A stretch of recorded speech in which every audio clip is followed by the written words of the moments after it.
আজ আমি রান্না করব জ্যান্ত বাটা মাছের ঝোল। এখানে কড়াই আমার গরম হয়ে গেছে, তেল দিয়ে দিয়েছি, কালো জিরে ফোড়ন দিয়ে দিলাম। আমি সর্ষের তেল দিয়ে রান্নাটা করব। তোমরা চাইলে সাদা তেল দিয়েও করতে পারো, কিন্তু সর্ষের তেল দিয়ে করলে জ্যান্ত মাছের ঝোল বেশ স্বাদটা বেশ ভালো লাগে। কালো জিরে ফোড়ন দিয়ে পেঁপে, বিনস, আলু সব দিয়ে দিয়েছি।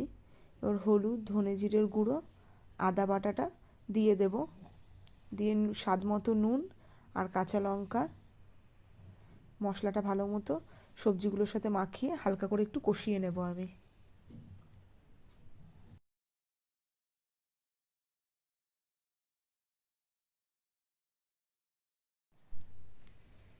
মশলাটা আমার কষানো হয়ে গেছে। হালকা উষ্ণ গরম জল আমি এখানে দিয়ে দিয়েছি।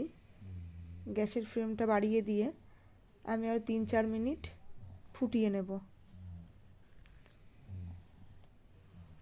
ঝোলটা আমার ফুটে উঠেছে, ভেজে রাখা মাছগুলো দিয়ে দেব।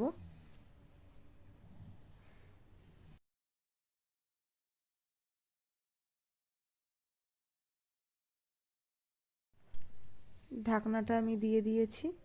2 মিনিট পর ঢাকনাটা নামিয়ে দেব। গ্যাসের ফ্লেমটা আমি লোতে দিয়ে রেখেছি।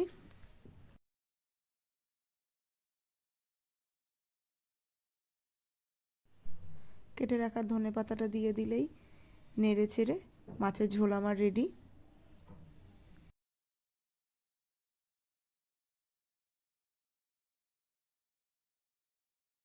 আজকের ভিডিওটা তোমাদের কেমন লাগলো অবশ্যই কমেন্ট করে জানাবেন, আর যদি ভালো লেগে থাকে একটি লাইক করে দেবে। টাটা বন্ধুরা।